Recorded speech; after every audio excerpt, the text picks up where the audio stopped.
I am mad that there wasn't peep on peep action. Give me peep. I've been asking for peep on peep action this whole time. Is that the intro to her? I've been asking for peep on peep action.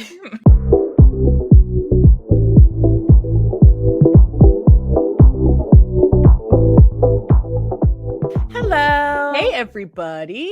Welcome to Say Smut, a literary podcast for readers and non-readers. Thank you for stopping by today. That's Sarah, and she loves books. And that's Hope, who loves talking to me about books. Each episode, I break down the plots of some pretty wild books to Hope, who hasn't read them. But before we get to our book today, because it is a 20-page smut novella, I feel like we have so much pop culture and just stuff to catch up on. So much has happened. We have the time. So much has happened. First of all, would you like to tell our listeners what is the current state of your podcasting experience? Oh, yeah. Before we begin, I can't see fucking anything right now. I've been having... She's not blind. She is not like... My eyes are fine. She's perfectly healthy. No, my computer is a mess. So it happens on occasion that I have a VR set and it's hooked up to my computer. And sometimes if I forget to unplug it from my computer, it will pick up audio from and like camera from the VR set instead of from my own computer. So I went to unplug it before the podcast so that it would please not do that, which did work. But I also accidentally unplugged my monitor. And now, despite the fact that it is plugged in, it just isn't picking up the signal of my computer. So I can hear Sarah. She can see me and hear me, which is very threatening. And I can't. I'm looking at a black screen right now. I am so entertained. I feel like... How will I even leave this call, Sarah? You won't. I'll end it for us. Okay. I will say that I feel like is his name Jigsaw from Saw? Yes. I feel like I'm playing a game, and this is the result. No, it is hilarious though that you can't, like, your screen's completely blank, but I can see you, I can hear you. Everything else is operating completely okay. But we have to get this episode out. We have to. It's important. We do. We have exciting stuff coming next week, which is that I hope I say her name correctly. Desiree. It'll be so embarrassing when we have her on and I'm just like saying a completely wrong name. Desiree Nicoli, who wrote Given to the Ghoul. Yes. We are having her on to talk about her writing process. She has some new books coming out that are so spicy.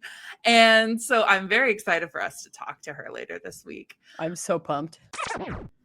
Hi, listener. This is Sarah from the future, here to tell you that Hope and I go on a tangent for about 20 minutes talking about Game of Thrones and Bridgerton. So if you want to skip ahead here, you are absolutely welcome to. We go on for about 23 minutes into the episode. Thank you. But we got to talk about Bridgerton quickly. We got to. Can I be really mean? Before you be really mean, I'm just going to go on record to say that I enjoyed myself. And it might be because the only Bridgerton book I've read is the one that this specific season is based off of. So I don't have the context of the other book to know when like other book events are happening within the show. So for me, a regular, I had no qualms. And that's just what I'll say off the top. Yeah, I didn't have any of the opinions you're about to explain. But I think it's because I don't know what happens in any other book. For the context. I don't think you need to have like a ton of context to feel the anger I'm feeling. Here's the thing. At a base level, I will always love Bridgerton. Mm-hmm. So I will always have some amount of joy watching it. Okay. But then when I get critical and I step away from the situation, like I don't know how to even say this. The longer I sit with my feelings about Bridgerton season 3, the more angry I get. Yeah. This. I just did not have this experience. Tell me more. Here's the thing. Feelings. I'm so glad right before we hopped on the pod, I did say like for the last 3 days have been on the precipice of crying, like one small inconvenience away from screaming crying. Mm-hmm. So this might just be my 13th reason. Yeah, Bridgerton. I hope not, but go off, Queen. No, we'll be fine. Okay, so my primary thing is, first of all, second half was better than the first half, in my opinion. I do think if anybody goes back and watches the season right through, like not realizing there was a break between, they will see 2 different seasons. It is 2 way different concepts. First of all, Lord Debling completely gone. Didn't know the man. Did not exist and will never exist again. Benedict, I don't know why we are dealing with his plotline even at this point. I think it was hilarious that the showrunner has said a bunch of shit that is really unacceptable. Like she said that Penelope's appearance has nothing to do with her storyline when it's just like flat untrue, because the book exists. Yeah. And even just from a wallflower, we don't even have to get into the fact of like plus size girls getting love. Because obviously as a plus size girly myself, I want to see love and representation, and sexy time. And also as a perfect breast community member, I also would like to say that I loved her representation there. Look, even I had a great time. But beautiful. There were so many side plots. Okay, so there's a creator. I want to say their name is Ari, Ary. I will post it on our Instagram, but they did an excellent job of breaking down the screen time between Pollen and previous seasons. And one thing that they mentioned was in season 1, all the side plots still had to do with the main plot, still had to do with, Anthony's side plot. Everything had to do with our couple. Right. There wasn't quite as much deep world building for the following seasons as there currently is. Yes. Whereas this creator had pointed out, they only did the first 4 episodes. But they said that only 33 minutes out of 3 hours and 25 minutes, which is a total of 205 minutes, over the 4 episodes did we have Pollen. It's not enough. 33 minutes out of 205 minutes in the first half. I'd like to know their breakdown of the second half, but that's 16%. That's crazy. And they are the main couple. This is ridiculous.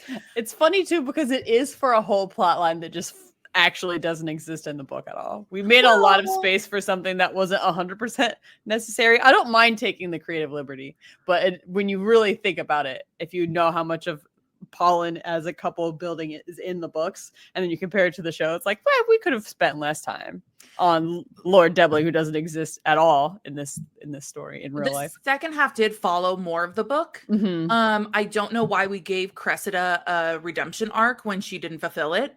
There was a theory I sent you that claimed that she might be Sophie in Benedict's season. I thought that was an interesting theory, but I need to just say in full disclosure, since I don't know who Sophie is, that didn't mean anything to me. His story is a retelling of Cinderella. So he meets a girl at a ball, and then he meets her under a different circumstance, does not realize that it is the girl he met at the ball, and creates a relationship with her under those pretenses. You're going to have to try wicked harder for me to support a relationship between Benedict and Cressida if that theory is what's happening. And I have to say, another theory that I saw online, which was excellent. You know that Francesca's book is my favorite. As a bi pan woman myself, I have no qualms with Michaela instead of Michael. However, the interaction between Francesca meeting Michaela and being kind of found like at a loss for words, can't get her thoughts together because she's so strucken, completely defeats the purpose of Francesca's story.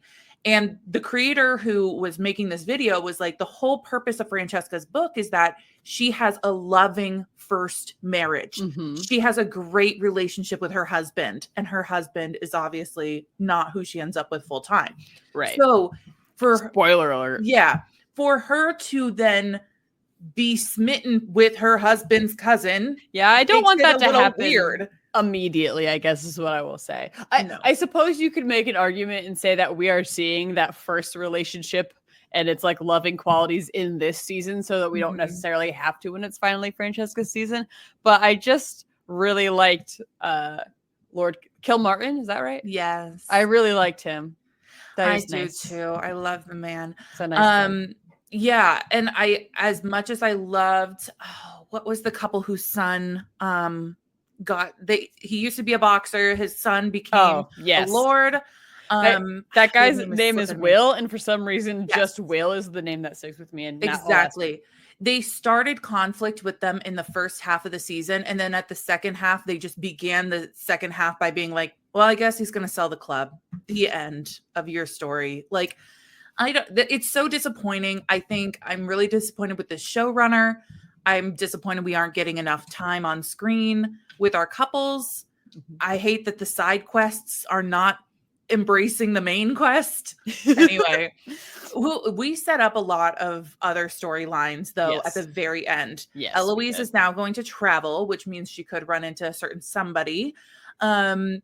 Obviously our girl Francesca's leaving to go to the Kilmartin family home, and met Michaela. And then Benedict was saying a lot of hubbub about Mother's Masquerade Ball next season. Oh yeah, that sounds really Cinderella-y. Yeah, it sure does. So who are you putting your money on? Who's next? I think Eloise is going to be later. I feel like, I don't know why I feel this way, but I just feel like that one's going to be later than the other ones. I hope that the next one is, I think it makes sense for the next one to be Benedict, because we sort of just did a whole Francesca thing. So it wouldn't really make sense to dive right into another Francesca thing. But I don't know. Yeah, Francesca was a primary. I would want to know how often she was on screen. She basically had a third to a half of the season just about her relationship, which is fine, but also kind of not what the point of this. But also, she's so hot. I literally love that actress. Stunning. Okay, well, I will put my money on Benedict as well. I do think we had a lot of Eloise development. Yes. And the whole idea of Eloise's story is to piggyback off of Colin and Penelope, because she feels like she's being left behind. Like she needs to take the next step. So I could definitely see it being her, but I feel like Benedict has been something they said in the Bridgerton experience when I went to the digital whatever it was. You tuned in. Yeah, they said that they skipped Benedict's season because they felt like he had more self-discovery to do, that he needed to be free for longer or something like that. We must see him have threesomes first. Also, why was this season the season of threesomes? I just hated it. I thought it was a fun time. Very fun. I just didn't see it coming, because let's not forget, in the first half, our boy Colin was having threesomes up the wazoo. Oh yeah, I forgot about that. But then some of them got kind of sad, and he wasn't as into it anymore. But I'm glad we were like, let's bring him back for part 2. He got his money's worth. He watched. The girls had a great time, it seemed like. I don't want to speak for them, but I'm not sure. But I would have a great time if Colin was watching me do anything. If someone paid me to do something enjoyable while they just didn't participate. While they just watched. Okay, well, I want to go rapid fire things that you're obsessed with, because I have things I'm obsessed with right now. Like, one sentence. What are you obsessed with lately? What am I obsessed with lately? Buying a house. Oh my God. No, it can't be something stressful. But it's all I'm doing. So I'm kind of obsessed. I mean, it is. It's still fun though. It's still fun. What am I obsessed with? I'll think of this in 1 second. Oh, I just started watching season 2 of House of the Dragon. I'm so glad you brought it up, because that is the television I want to talk about. Yes. Honest to God. I'm annoyed to have to return to programming that is released 1 episode per week, but it's okay. Wow. Okay. So I listened to I don't want to say listen. I actually read a New York Times review of season 2 of House of the Dragon. And I thought that it was excellently put, where they said, Game of Thrones is all about the long game. It's about a lot of people calculating and doing like power moves that will pay off down the line. Nothing in House of the Dragon is like that. It is all based on emotion and spur of the moment thoughts. And there are a couple people like the Varys character, whatever his name is, like the strong who lived. Yeah. The one that loves feet. And Otto. That one. I know who you mean. I will shame him because he's doing it against her wishes. I sense that plot line is going to run into some sticky wickets this season. Yeah. Oh, sure is. I think him and Otto are the only ones playing long games, whereas everybody else is like reacting and just doing whatever their heart and anger desires. Yeah, really making some big moves sort of on impulse in this first episode of the second season. Yeah. How do you feel after watching the end? Spoilers, skip ahead if you guys haven't watched. And also trigger warning because it's got to do with a child. I'll say this. Dying. A fictional child. I was very aware of the foreshadowing of what would happen in the end, in the beginning, when the new queen, I guess, because she's married to Helena. Yeah, was like, I'm afraid of the rats. And that's what I'll say. As I was like, this will end poorly quickly. I can just tell. For those who don't know, Fire and Blood, the George R.R. Martin book, based on the Targaryen like history, is kind of like a textbook that's not very reliable because it's people who weren't in the room or they heard it from somebody else, or like it's terrible. So you kind of have to take it with a grain of salt. And the story that's told in there is much worse. I have no context for it. You better believe that if there's a book I could read about something before I watch it, I probably won't unless Sarah makes me for this podcast. That is so accurate. No, but absolutely, it is so heinous in the book that it is so much worse than what they showed us. Which, don't get me wrong, watching a fictional child die is big bummer. With the sounds, oh my god, bummer, terrible. But if I'm being honest, after watching or reading, I definitely thought it was going to be a hell of a lot worse than what they made it. I think one of my coworkers was telling me, I won't get into it, but one of my coworkers was telling me a little more about how it goes down in the book. Literally today, we were talking about it. Yeah. And so I could see what you mean. I have light context. Well, and obviously there's a lot. This is like, now we have triggered the attack and counterattack that will go on for the rest of the season. And I think this is excellent television. I have complaints, but not as many as Bridgerton right now. So I will stop talking about give me two more things that you're obsessed with. One of which for me is going to be that Gabby from The Bachelor / Bachelorette was on Normal Gossip. Yes. Which is one of my favorite podcasts. If you guys don't know it, it's literally them sharing normal stories of gossip happening in communities. And Gabby was on it. And it was about a lesbian couple, well, more than one couple in college. And it was actually pretty funny. I love Gabby. We love Gabby. I love Gabby. I am still obsessed with the WNBA. I'm watching games never ends almost every day. I mean, especially if you are like me and an Iowa fan and love Caitlin Clark. I love a lot of different WNBA teams. I follow several different teams, but like if you started the Caitlin Clark route, you've been on a nonstop basketball train since like November. No, yeah, it's been nonstop. Or December. Choo, get aboard. Through college, through March Madness, all the way to the championship game.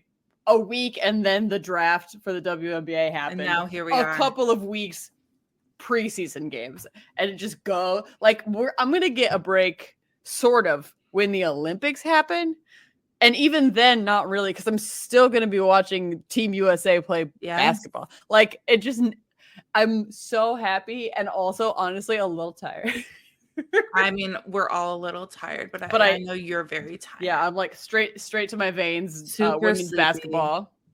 Okay, the last thing I'm obsessed with is everything Chapel Roan. She is our icon, our queen, our savior, our Lady Liberty, if you guys know. But no, and then I just, right before we did the podcast, I saw that Sabrina Carpenter did a cover of one of Good Luck Babe. And I'm like, you know what? My best world's mixing. Ooh. Okay, finally, what is your last thing you're obsessed with? This is a difficult thing to claim that I can be obsessed with yet because I haven't read them. So I'm gonna like expand it. I went to a bookstore in Madison that I love, that I guess you could say I'm obsessed with. It's called A Room of One's Own. So that can kind of be one thing. This weekend with a friend, and I bought, you'll be so proud of me, 2 novellas that just by name alone I'm obsessed with. The one I am most obsessed with is called Queer Werewolves Destroy Capitalism. That Look like this tease for you, Sarah. a tease. Oh my god! But I That's an bought two. incredible I one. bought two novellas. It's just that this one has a funnier name than a I am tight squeeze. so excited. The first one is so they're both from a series called Queer and Consent, which I think is great. This one's written by MJ Lyons, and the backs of each of these have little like explainers of like sort of like quick what the stories are going to be about. So on this one that I just told you about, it says high heat, consensual, gay erotica. And on the other one that I didn't include, but is called A Tight Squeeze and is written by Laura Q, it says high heat, T for T, erotic short stories. And I just can't wait to read all about these. So that's what and also the cover art is excellent. Yeah. Well, I know people are like, you guys are like 20 minutes into the podcast. What are you doing? Talk about your freaking book. But I do have a little tea for you. Would you like it first? Yes. A little book talk tea. I'm ready. Okay. Well, once again, the book talk community or the book community tries to run an event and they fail. We fail epically. I do not understand. And I'm not judging because like, who am I to put on an event? But for some reason, every single time there's a bookish event, it goes awry in some way. Like whether that's the organizers not doing their job best, or maybe somebody had malicious intent. But the latest thing is that I guess there was this book group on Facebook that one of the organizers or admins of this book group was like, we're going to have like a little retreat at a cabin somewhere in the southeast. I'm not quite sure. But sounds murdery. But then it was like a massive place and like hundreds of people were supposed to come, or like around 100. I don't know. Lots of people, not like 20. It was like lots of people. And then they proceed to, I guess the allegations are that this individual may have pocketed some of the money and then the event was bad. That is like the allegation. Fire festival, but books. No, it was because like there wasn't enough like food. Like a bunch of authors like donated a ton of shit.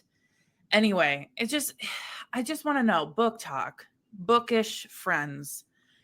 Is there an event that is book themed that is relatively flawless? Like, is there one that's safe and humane to go to that like we're not going to be running into issues? Because like the other one that happened recent was like Readers Take Denver. I think that was what it was called. And like it was not ADA compliant. No. There was some conflict happening between volunteers and attendees. Anyway, I want to know if we're okay. Are we okay? Are we okay? Maybe we just need to be more careful when we're planning events. Or maybe you got to plan them ourselves and work really hard and not let, I don't know who planned these events. In my head, there's like an obscure, not really known person who's like, this is a book event everyone's going to. And so then a bunch of people signed up for it. Maybe we just get a little more clarity into this situation. Here's what I take away from it. First of all, book people are eager to gather and have community. You can read together. It's not even just reading. It's like meeting authors. It's finding people who love your city. So that's like a positive, right? Like we want to meet. We want to hang out. More conventions, less obscure events. Yeah. But we also need to have people who are qualified to not underestimate the event, right? And have people arrive. The other thing I was going to mention, and this is just a brief, like, oh God, I hate it out here type of concept, which is that we yet again have white women fishing as masquerading as people of color, as non-binary folks or queer people. I just like want to know, are we okay? Like, I really feel like every time I get on the internet, I'm like, why is this happening, you guys? Why are we doing this? It is the Lord's year of 2024. We should know better. People piss me off. Ugh. Like I said, I'm one inconvenience away from crying today. So, oh, you guys, not saying that that's an inconvenience. I'm just saying I'm already ticked off. So I'm just already on the precipice of constant anger. With that said, what better way to heal our anger than some sugary treats? Yes.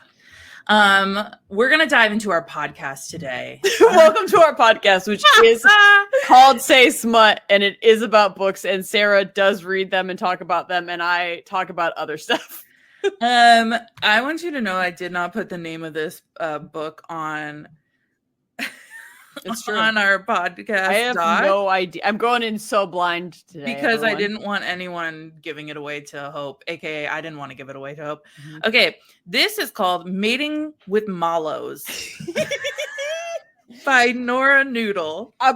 First of all, Nora Noodle is the greatest name I've ever heard. I love you. I want to meet you. Nora Noodle is my new best friend. I'm writing it down so I'll never forget Nora Noodle, but how could you? Second of all, I want you to know that just in case this was a sexy marshmallow book, I drew a sexy marshmallow while we were chatting because I can't see you. So what else is there to do? And this is what it looks like. I hope it's not blurry. I can absolutely see that. And Thank you. Here's the thing. It's not that type of a shape. We'll get into it. The best part about the cover, though, you're not going to be able to describe the cover either. Send it to me. Send it to me in Messenger. I'll look at it on my phone. Okay. So Mating with Mallows is actually Nora's first book ever and was released this year. So Nora, if you're listening, we really want you on the pod. Like after reading this, I need you on this podcast. As I mentioned, first book, Nora Noodle. This is from the book description of the author. Nora Noodle is a wife, mother, and avid romance reader. When she's not hanging out with her family, she can be found reading, writing, and plotting unending sex scenes in her head. Me too, girl. What do you think I do before I go to bed? You know when people say they create scenarios before they go to sleep? Sure, I've done that before. That's absolutely it. Well, this has a 2.8 on Storygraph and a 2.82 on Goodreads. So I'm already going to tell you that that's unjust. I'm already going to tell you that this is not a fair world we live in. I'm going to tell you that I am going to up that score. I can guarantee you will. You will love it. Content warnings, obviously sexual content. And there is like undisclosed childhood trauma. I'm only going to touch on it, but there's nothing else. I'm going to let you guys know right now, low trauma. There's also some power dynamics in the sexual scenes, but it's not too like dom sub or anything like that. So, okay. Are you ready to get in? Yeah, I can't wait to know how the warning you just give pertains to marshmallows. How could it not? Do you not look at marshmallows and think sub? What if I look at marshmallows and I think Dom every time? What if I think I'd love to be dominated by a marshmallow? Anyway, Anyway, let's find out more. Okay, so we start in a place in this book that you, Hope, and I, Sarah, know very well, and that's a shared cubicle. I was like a newsroom. No, if you don't know, Hope and I worked together in a newsroom many a year ago, and you sat across from me, and we had like these half walls that we could look over, like a whole head over. Yeah, tiny, like sort of cubicles, but sort of not. Oh my god, the amount of whispering that we did over those honestly walls. We still communicate via Facebook Messenger exclusively to this day because that's how we communicated back then. True. So our main character, Cecilia, I will call her Cece from here on out. Cece is hanging out with her best friend, Miranda, who they share a cubicle at their small town paper selling company. Oh, their paper selling company. So, clarifying question. Paper selling as in literally like The Office, reams of paper, It's or The paper Office. Selling like, not like newspapers. No, not newspapers. No, this isn't our life. I was going to say, this is about us and marshmallows. And here's the question is, who ends up with, are you Cece or are you Miranda? You have to choose right now. Which one are you? Are you our main character or are you the best friend? This is like a Sex and the City question. Who are you? By the way, I'm a Samantha through and through. If I'm not, I know nothing of myself. I didn't watch Sex and the City. Okay, well, can you tell me if you're Cecilia or Miranda based on absolutely nothing? Probably Miranda. Fine, I'll be Cece. I'll take one for the team. Spoiler alert, I'm gonna fuck some mallows, as we call them. We don't call them marshmallows. I believe you're going to mate with them. Let's find out more. I will. Okay, I'll get into this later. I'm not even going to get into it now. You guys, we are 2 bullet points in.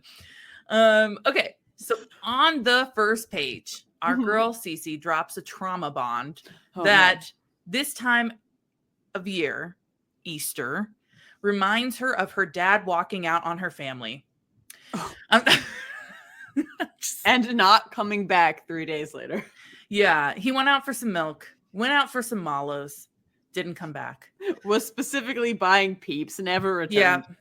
So Miranda is eating marshmallows in this cubicle, specifically what is being portrayed as Peeps, like, but they're like the bunnies, not like the, you know what I'm saying? Yeah, I know what you mean.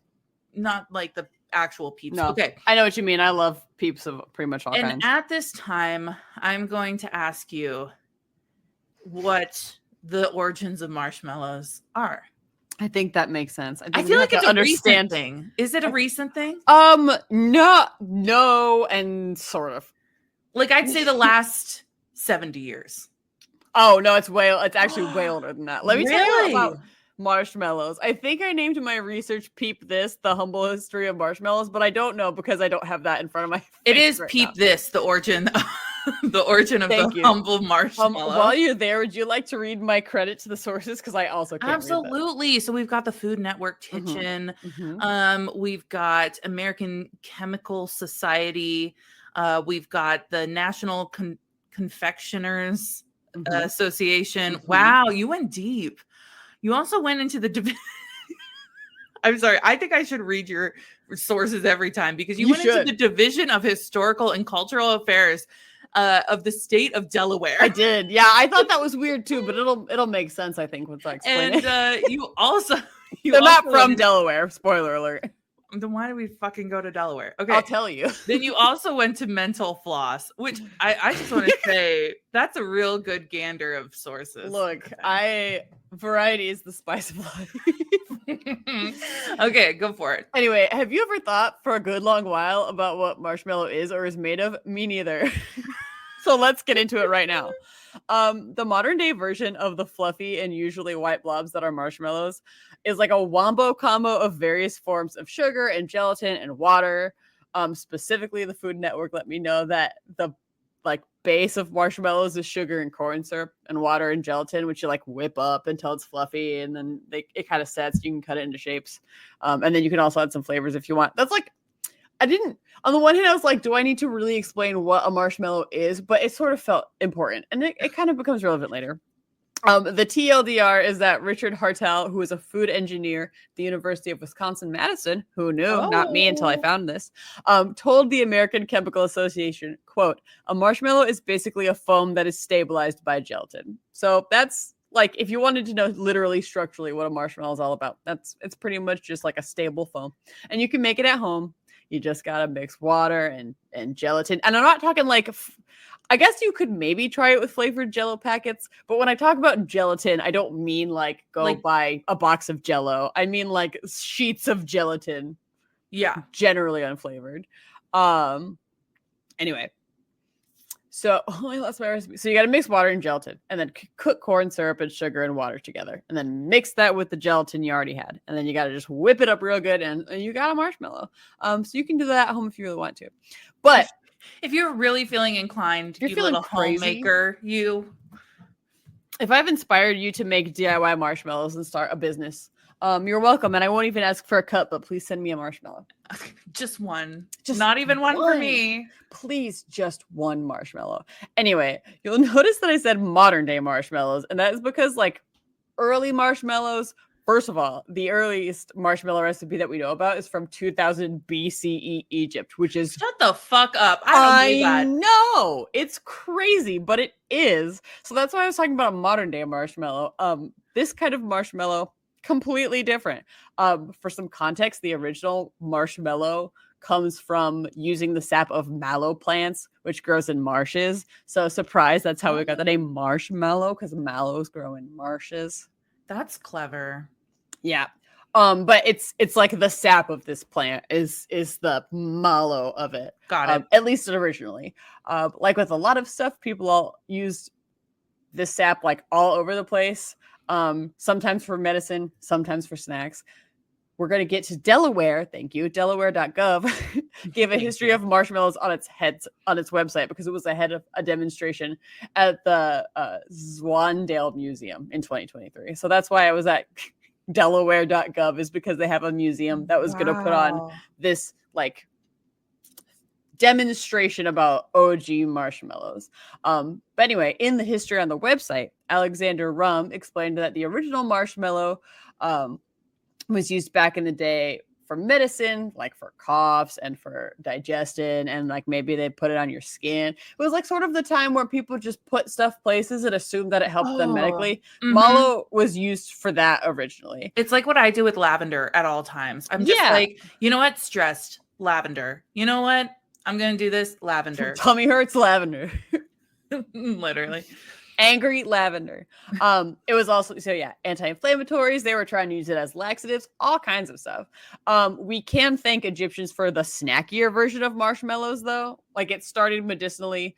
We don't know exactly what original marshmallows looked like, but per the National Confectioners Association, they were like less medicinal, more snacky version of marshmallows was made using the sap from the plant mixed up with nuts and honey. And unsurprisingly to me, this like little Snicker snack was reserved for rich, fancy people. And they were like, the gods love this. The poor could never. Which is lame, but fine. So we do it differently now, but this is the start. And I'll get into the history a little bit. But modern day marshmallows, like kind of in the fluffy form that we know them, didn't really come into the existence until the 19th century, the 1800s. Jeff Wells, writing on behalf of Mental Floss, credits the French for creating pâte de guimauve, which is probably not pronounced right, but this is basically like whipped up dry marshmallow roots and sugar and water and egg whites to make a dessert, which is bringing us to like the much closer version of the marshmallow we know today. The French word that I said is basically like, they essentially created marshmallow fluff. They sort of just kind of created marshmallow fluff. But we don't use mallow in marshmallows anymore because you would have to like dry it and like the process takes forever. So we effectively cut out using mallow and subbing it with gelatin still in like the 1800s. Marshmallows made it to America eventually and got very popular in the 1920s thanks to, you'll never believe it, the Girl Scouts of all people. They would capitalize. Those little capitalists. Yes. They would capitalize on something like that. The Girl Scouts published a recipe in the 1920s. Sarah, if you had to take one guess at what the recipe they published that involved marshmallows was, what would your guess be? Oh God. Okay. Well, think Girl Scouts. Think marshmallows. Well, obviously, I think it's s'more. Yeah, it is s'mores. Okay. Well, my follow up was like whatever they do during Thanksgiving, people put like marshmallow on. Oh yeah, like sweet potato casserole, or whatever. Well, I'm glad I got it right on the first try. The Girl Scouts published a recipe for, quote, some more, and I don't know why they named it some more, but eventually that was shortened to s'mores, and that's how we got s'mores. So Mental Floss reported that the Girl Scout Handbook published a recipe for some mores, which included the following instructions I'm going to share with you in case you would like to make some mores yourself. Thank you. Toast 2 marshmallows over coals to a crispy, gooey state, and then put them inside a graham cracker and chocolate bar sandwich. That's it. Now, the complex recipe of making a s'more has been revealed to you. They're innovators over there at the Girl Scouts. They really, gosh, they're groundbreaking shit over there. Mm-hmm. Wow. We can credit them for so much. So anyway, s'mores, the recipe for s'mores helped it become more popular. Prior to that point, even though we have like marshmallows as sort of a confection, they were still being used in like bar and lodgings form for health. And then the Girl Scouts were like, you can use this in other fun ways too. Try this recipe for some more. But, you know, the next time I get caught with my hand in a marshmallow bag at 3 a.m. Because I'm craving something a little sweet, I'm going to call it for health reasons. I'm going to say this is for health. It's because I'm anxious. My throat hurts, I have indigestion, and my whole body's inflamed. And surely the marshmallow My leg's broken. I need a marshmallow. There's like one sort of not a final innovation of marshmallows, because I imagine marshmallows have gotten like more exciting and fun as the years have gone on. But importantly, manufacturers in the 1950s developed a way to manufacture marshmallows through like a little tubey situation, which is why we have little tubey cubey guys today. and I didn't do a ton of research about this because I have this tendency when I'm doing research for the podcast to wormhole into different sects of research, and I typically you're right, and typically like you're right on track to what we're talking about. It's very fascinating, but since we're talking about origins, and the origins were super long ago, and this is just like more recent stuff, like something about the process that they came up with in the 50s involves like air and tubes. We get to the name Jet Puff Marshmallows this way. I just don't have the full connection because I didn't dive that deep. But all you need to know is we had to manufacture more marshmallows for some mores because they were rampant across the country. You gotta get marshmallows. And so one of the ways was through a tube, which gives it like its weird, fun, classic marshmallow shape. And that's pretty much all my research. But I wanted to know, Sarah, what your favorite type of marshmallow snack is. Well, it's obviously a s'more. I had like, okay, but we can use s'mores also when you make Rice Krispies, right? You make I'll see why not. You make a s'more. There's like not a s'more, sorry, a marshmallow fluff that you put in with the Rice Krispies treats. But if I were to choose, I'm a chocolate bitch, so I'm obviously going to choose a s'more. And we never had like a gas top in our kitchen stove, and we also didn't have like a fire pit or anything, so my mom and I would put it in the microwave, that's fun. That is the key to this story, though. They blow up and it's fun. Well, you just spoiled the question I'm going to ask you later. I'm sorry. I know that they're on the back burner, please. Yeah, I'm going to pretend I didn't say it. My favorite marshmallow recipe is like Rice Krispie treats, but instead of Rice Krispies, you use crushed up Oreos. That's delightful. It's like, it's addictive. They're really good. I don't remember how I learned to do that or where I saw the idea to do that first, but it's wicked good. Oh, well, you're better than the Girl Scouts. Thank you. I have one more question, only because I think it might be relevant, and maybe it's not, but it feels like it might be relevant to the book. Do you like Peeps IRL, yes or no? I know this is divisive. No. I love sugar. I love chocolate, but like there's something about that that's just too sugary to me. Fair. That's how I feel about, like anything gummy or anything like that. I don't know. That's just not my cup of tea. What about you? I love Peeps, so we have a good 50-50 split for whatever the fuck is about to. Should I be Cece? No, actually it fits better for me to be Cece, and I'm going to tell you why as we jump back into the story. Let's go. Well, welcome back. Apparently Cece hates sugar, which is not me, but she's, to clarify, she is the one eating marshmallows. No. Cece is our main character. Miranda's eating marshmallows. Okay. Cool. She doesn't care for sugar, but she absolutely despises marshmallows. Okay. Mm-hmm. So, in fact, she correlates it with her trauma. She was a kid and she was, sneaking downstairs in some sock-covered feet. Just like trying to sneak past mom and get some candy out of the pantry when her mom got a devastating phone call that made her start wailing. We will never know what that phone call was about. As the reader, you will never know. It wasn't about her dad leaving? I don't know. I would just assume. I assume that but also if dad's walking out, she made it sound like he left, but like also he's gonna call her. Like, I don't know. I don't want to get into the lore of Cece's trauma, but he must have called her to say, I've left and I'm not coming back. Just so you guys aren't expecting me, I just want you to know I won't be back for dinner, and I won't be back for breakfast, and I won't be back for lunch. And marshmallows are the specific reason why I'm never coming also back. Your daughter's in the pantry. Can you get her to stop eating that much sugar? Thank you. I left because she ate marshmallows.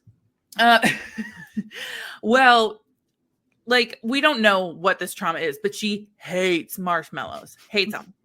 So one of her coworkers says that marshmallows are better heated up in the microwave. So like you should try that. And Cece's like, no, you know what? No marshmallow in the world could tempt me. I could never have one. Yeah, I will say that like if something seems gross to you, the reply of, well, have you tried to heat up the thing?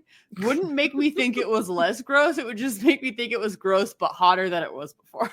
Hey, have you ever had chopped chicken liver? You should heat it up. It's way better that way. Oh, you didn't like it? What if you microwaved it first? Zapped it a little bit? So now she's triggered.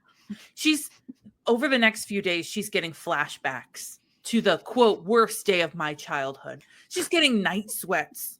She can't stop thinking about marshmallows and the trauma they've wrought onto her. And damn you, marshmallows! An undisclosed amount of time later, she is at the supermarket after work. I don't know how many days and nights she's been in this state. State of marshmallow. She's sweating profusely. She's screaming in terror. She can't put herself together. Okay, she's at the supermarket and she spots some marshmallows on a shelf. Oh, bitch! She can't escape them. They're everywhere. But the sight of them is so hypnotizing. She starts steering her cart that way. Her cart's making that little squeaky noise, and she's just like hypnotized. She's growing closer and closer, and she can just hear them taunting her. Just try one. We're the reason your dad left. They taunted. I'm sorry. I feel like we just have gone completely off the rails with this podcast. So they're just like taunting her. It's like, just try one.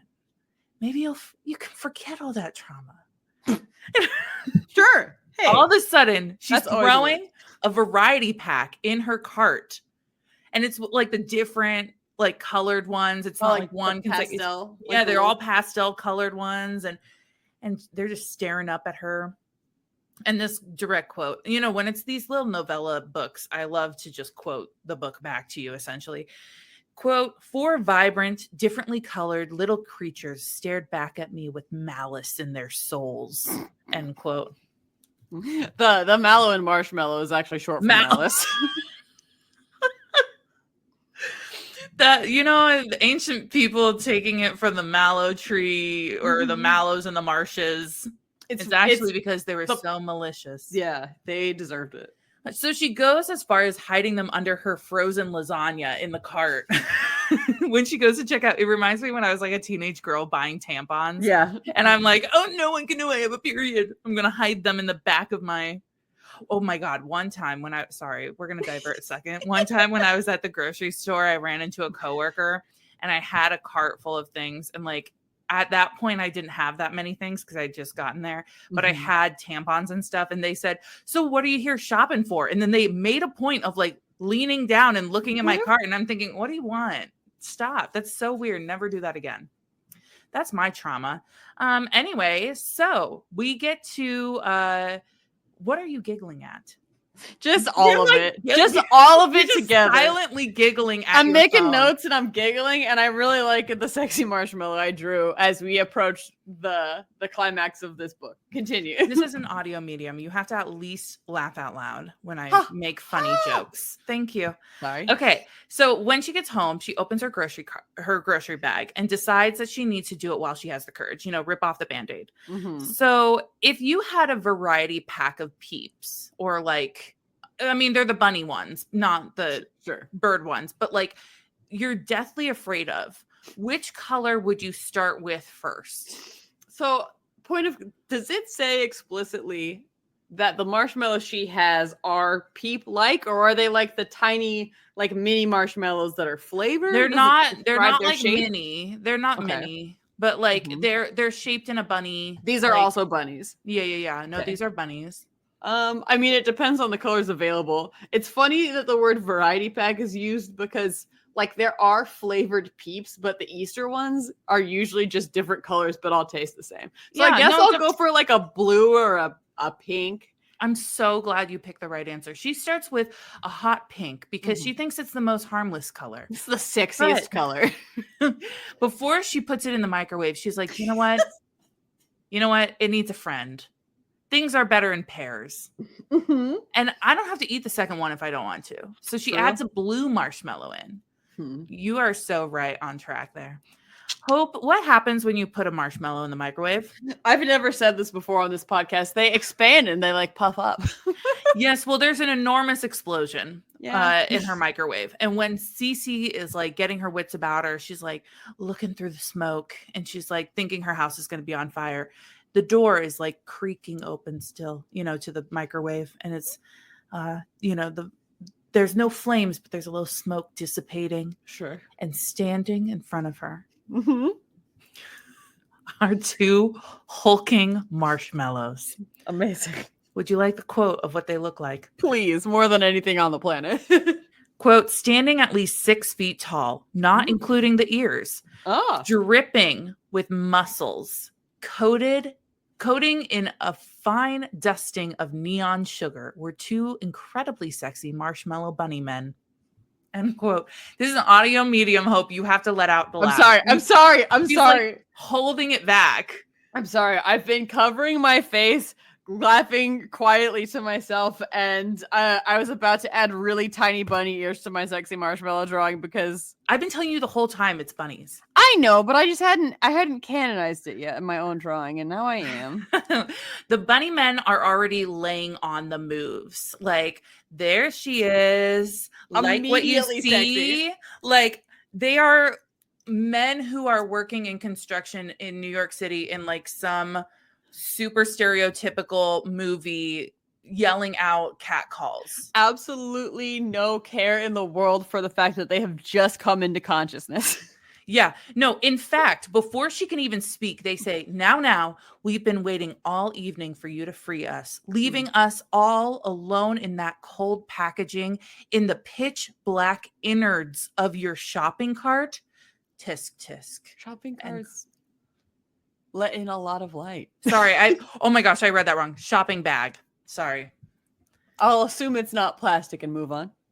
Yeah, no, our girl Cece, she's using paper. Reusable bags or paper at least. Reduce, reuse, recycle. Continue. Cece is immediately into it. She even tells the audience, quote, I wanted to lick his icing whiskers off. Sure. Sure. Also, I love that whenever we have a smut book like this, it is always that the main character has not had sex in a long time. So it's always like, it's been so long since I was laid. I can't believe I'm turned on by this. This is so crazy. I mean, I guess it's an easy way to explain the circumstance of I must fuck these marshmallows. Of course. And I know you're thinking, you have this burning question in your mind, because I did up until this moment. Do they have legs, or do they have like the round? Are they just round on the bottom? They do in fact have legs and giant penises. And thank God for that. And they have an 8-pack abs set. So we've talked about this before. How many abs can you have? And is that 8 for each, or is that like 8 for 6? Each. Okay, cool. It's I know 8 total, 4 between them. In that cold, dark packaging, they have so much time to do sit-ups. But, quote, through the colored coating, I could feel the pillowy flesh beneath, giving way to my touch before springing back into place in the wake of my hand. Sure. End quote. It felt like a marshmallow. Yeah, they're marshmallows.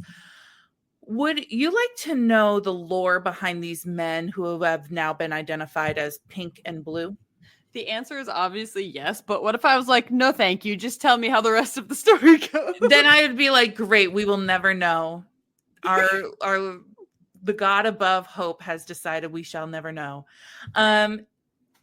Pink, I think it's, yes, Pink is telling her, quote, we've missed you, Cecilia. All these years, we've watched as you passed us by, never giving us a fair chance until today, being denied the feeling of your lips, the flick of your tongue. But she was a kid before. Okay, but like, let's get past that because I don't even want to go there. Okay, sorry. But I feel like this opens so many questions to the marshmallow lore, right? Mm-hmm. These are obviously the same souls of marshmallows that keep being animated into these marshmallows that she could potentially purchase, and she passes them every time, and so they go home with another family and they get reincarnated into some other marshmallows. Maybe all peeps share hive minds by color, so every blue peep, every pink peep, and every yellow peep has its own individual hive mind that they share. Interesting. I can't know. That is a good one. Anyway, I feel like we could really go down a rabbit hole, no pun intended, with that one. Pink then kisses her, which she says tastes like vanilla and sugar. But the sensation is like a human man. Like, if other than like the grady texture of his powdery. That's what I was concerned about. I know, that's what I was concerned about too. Sandpaper. All right. I love this next quote, and I know you are going to too. Quote, the Mallows seemed to know exactly what to do. A choreographed dance of the sugar plum dicks. End quote. That's beautiful. I love that. And somehow the marshmallows move her to the living room and demands her to kneel, and they blindfold her. So that's where we get a little kinky. So we have a little they get a blindfold from? I'm not really sure. Pink asks her if she's ever had two before, and she admits that just one sloppy frat party had happened in the past. But like, these men are like, oh, that's got nothing on us. We'll show you. And they proceed to Eiffel Tower CC. Wow. That's a first for us, I think. Can you explain what an Eiffel Tower is? You don't have to go super into detail, but I'd like you to be the one to give the explicit description of what an Eiffel Tower is. Well, my understanding is that's two typically men, but maybe not. Maybe females with a strap on, maybe all kinds of gender identities with all kinds of people stand facing each other. And then there is a third person betwixt them, not unlike an H, but obviously like an Eiffel Tower. Yes. And then they both enter the middle person from the receptacles that are presented to them. That was so clinical. One from behind, one from the front. And then that way they make an Eiffel Tower. Although, like, in my head, it's not really an Eiffel Tower unless the two people facing each other, like, maybe put their hands up like a little bridge and sort of really make it be. Or they're kissing, and that would make an Eiffel Tower. It's more like a sexy H to me. It sure is a sexy H. Would you like to know that she uses the term confectionery cock during this time? And that's a direct quote. That's a direct quote. Good is what I have to say. I'm going to write that down, use it for later. Confectionery. I'm going to use that in my day-to-day dialogue. I'm going to use it at the bakery when I work there. Do? That's amazing. Confectionery cock. Now, what do you think the product from the marshmallow penis would be? I would hope just like marshmallow fluff, which is a slightly looser, more liquid version of a marshmallow. But ding. I suppose I couldn't know. You are correct. At one point, she wants to make a reference to licking him like a lollipop, but then goes on for like a paragraph about how no lollipop could ever compare to what she's currently experiencing. All right, chill. You made the comparison. Sorry. But she goes on and feels comfortable enough to state, quote, the two cocks in either end of me, pinning me in place like a rotisserie chicken. Well, another thing I love about these, another way to describe it, these novellas they are so quotable. They have the best lines, one-liners all throughout. Just in so the good. Middle of her tour de France. She is thinking about their future. As you would immediately start thinking about with two marshmallow men named Pink and Blue. She doesn't know what it is, but she wants a future with both of them. And I'm going to let you know right now, we don't know if there is a future. After completion, they are so kind in their aftercare because they make her a bath, they clean her up, they put her in some pajamas, they get in bed with her, they're all snuggling. So sticky. And they're like, see what you've been missing? And she has this prolific realization, okay? Mhm. Quote, I saw the error of my ways. One bad experience in my past didn't have to taint my future. I could be more than the sum of other people's mistakes. That I is could true. grow. Shh, I'm not done yet. I could grow and learn and start anew. End quote. That is true. This is all so true. But I suppose I don't mind how you got there. she had to get rotisserie chicken to get there, I guess. Now, she finishes the book by saying that she will microwave the rest of the pack tomorrow. And that's it. All of them? Look. Again, I want to get into I would love to get into the lore of like, I feel like I'd be share a tired, mind? but Do their own. Like, do they all have different personalities? Have they all been waiting? Is it an army of peeps just waiting for her? Also, what if she were to not do the bunny ones, but do the bird ones? Are they waiting for her? I would like to know what would happen in that. I have so many. There are Dr. Pepper flavored peeps is what I was trying to say. I'm just having a fit right now. And I want to know if that also counts, because that's a whole different flavor experience. Yeah, it is. It is. Well, we are at the end of our book. Diversity, I'm not even going to touch on. I don't think we can even. There was at least pink and blue, but it could have used more yellow, and I think we can all agree. I think we can all agree. But in all actuality, we have like no description of anybody, which is, we've talked about in the past. Sometimes authors will do this for novellas. You can picture a more diverse cast of characters. I am mad that there wasn't peep on peep action. Give me peep. I've been asking for peep on peep action this whole time. Is that the intro to her? I've been asking for peep on peep action. Plot. How do you feel about the plot? I think you know in your heart of hearts how I feel about the plot. What? No, I don't. That's why we have a podcast and you're allowed to tell me what you think. 5-5. It's so good. What do you mean? This woman had trauma that was tied to marshmallows, and marshmallows lovingly sexed her through it. And that's actually beautiful. Pretty good. You know what? Okay, so what you're giving a 5? Yeah, of course I'm giving it a 5. Okay, well that's so fun. I'm giving it a 3. That's so fun. Because I'll disclose at this time too that it was a 20-page novella. So like, what can you do? That's a lot of plot for 20 pages. Smut, I'm giving a 5. I don't know what more I could ask for from this. What are you giving it? We've never Eiffel Towered before. I'll also give it I'm going to spoiler alert. It's going to get 5s across the board. Okay. Well, I have sent you the cover. Will you give us a brief description? And I do have a spoiler alert about something in the cover when you're ready for it. Okay. First of all, Nora Noodle, I love you so much. So it says smaller font up top, Nora Noodle, and then it says mating with Mallows, and then under that it says an erotic sentient candy romance, which is incredible. And then the background is like a little abstract, so it's like a purple background with green and blue and yellow and pink, just kind of painty looking swirls. And then there are 3 peep looking bunny marshmallows, yellow, which we did not get in the story, I'm just saying, and pink and blue. And they don't look like sexy men. They just look like regular bunny peeps. I am 99% sure that the peeps displayed on the cover are actually from Canva, because I have definitely used this art before. I used it as recently as this Easter. If you look at our Instagram. What else would you use in a book I can only assume is self-published? Oh, it has got to be self-published. And if not, honestly, Nora Noodle, even cooler. Amazing. Okay. I gave that cover a 4. It was kind of everything, but also I felt like it could have been way quirkier. What are you going to give it?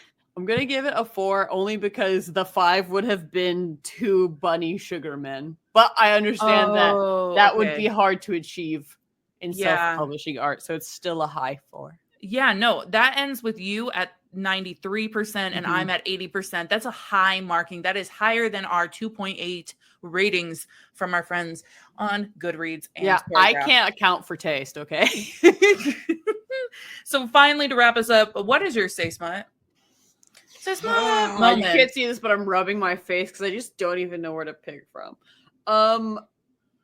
I guess it's somewhere between the dancing dicks and the confectionery cock.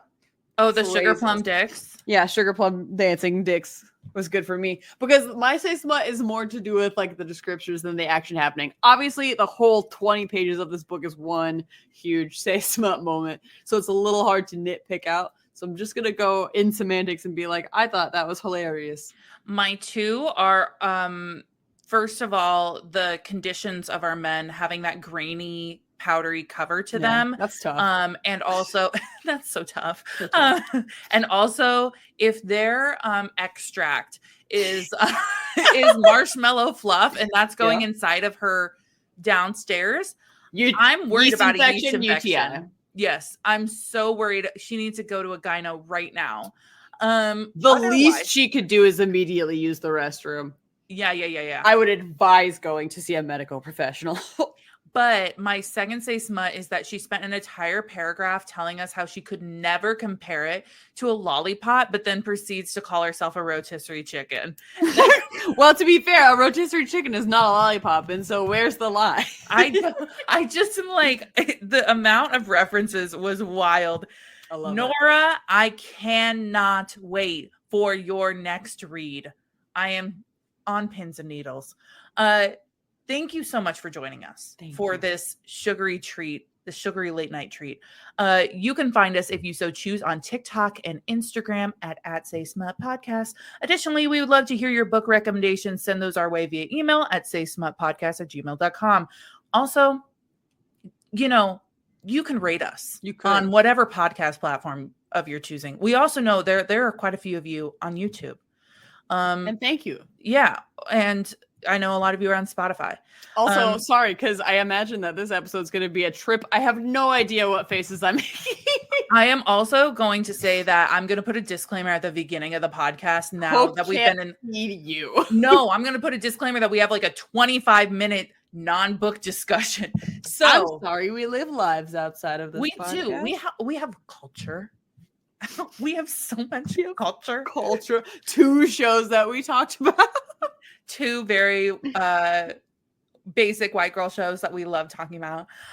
No, okay. So rate us high if you so choose. Also, you can rate us low. Just don't do it to be mean. Like if I did something to you in the past, this is not my karma moment. Okay, it'll be later on down the line.